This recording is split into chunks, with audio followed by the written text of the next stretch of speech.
Es-tu prêt à échouer? Es-tu prêt à rater? Es-tu prêt à te planter? Es-tu prêt à foirer ce que tu fais? Je suis ravi de te retrouver dans ce nouveau podcast et avant de développer cette question, je t'inviterai, si tu ne l'as toujours pas fait, à cliquer sur s'abonner en dessous de ce podcast, donc à t'abonner à ma chaîne, à penser également à cliquer sur la petite clochette qui permet d'activer les notifications pour être certain de ne rien rater du contenu que je publie régulièrement.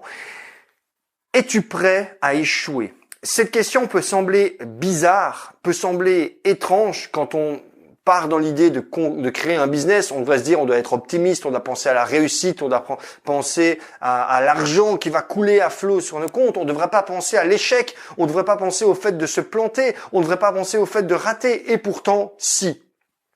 Es-tu prêt à échouer? Es-tu prêt à rater? Es-tu prêt à te prendre des gamelles? Es-tu prêt à vivre des difficultés? Es-tu prêt à aller surmonter ces difficultés? Es-tu prêt à tomber et à te relever et à retomber encore et à te relever encore? Es-tu prêt à cela? Si la réponse elle est non, non, non et encore non, j'ai une mauvaise nouvelle pour toi.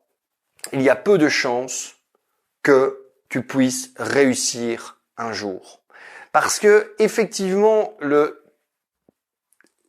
chemin qu'un entrepreneur vit, c'est rarement une courbe, tu sais, qui ne fait que grimper, grimper, grimper, grimper, et puis à un moment donné qui part en explosion. C'est plus souvent plutôt une courbe, voilà, avec des hauts et des bas, des hauts et des bas, des hauts et des bas. Jusque quand? Jusqu'à ce qu'à un moment donné, tu trouves, bang, le truc qui te permet de transmuter finalement tes échecs uniquement en réussite et qui te permet comme ça de grimper, grimper, grimper et de là vivre cette courbe exponentielle.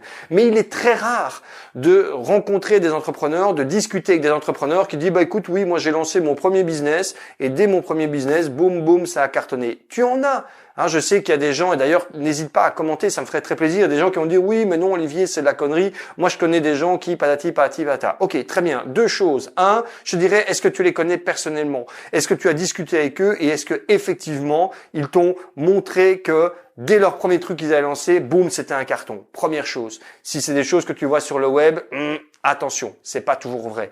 Et même si c'est le cas, eh bien, je te dirais tant mieux pour ces personnes, mais ça reste une minorité.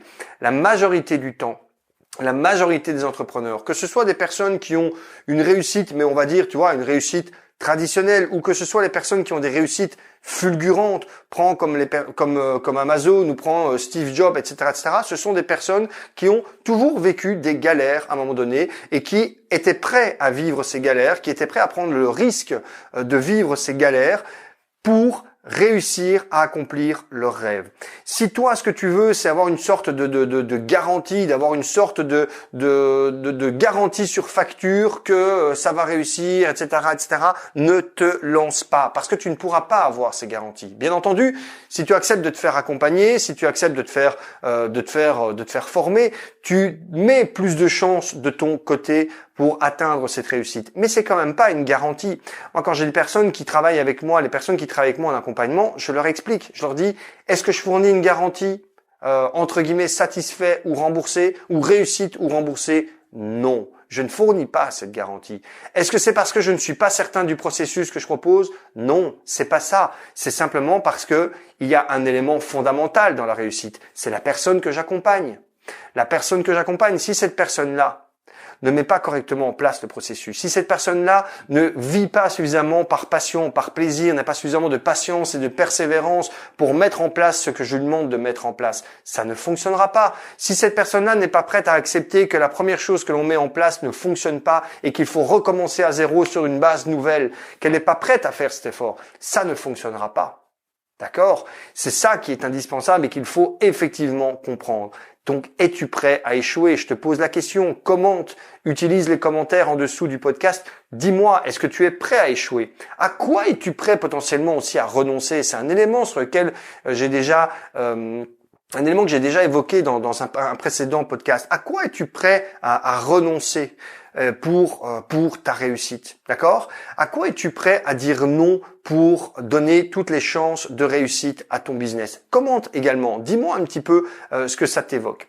L'autre élément que j'aimerais bien, sur lequel j'aimerais bien revenir sur cette question de l'échec, c'est une notion également importante en termes de réussite. Alors là, ça peut paraître paradoxal et pourtant, il y a un élément primordial sur lequel moi j'aime bien travailler, c'est se donner les moyens de se planter rapidement. Si je me trompe pas, c'est un peu la philosophie qu'il y a derrière le côté de Lean Startup. En gros, l'idée c'est quoi? C'est que plutôt que de travailler tout seul dans ton coin pendant des mois et des mois à essayer de faire quelque chose de parfait et puis seulement de le lancer au risque de perdre des mois et des milliers d'euros pour quelque chose qui va pas fonctionner, lance-toi.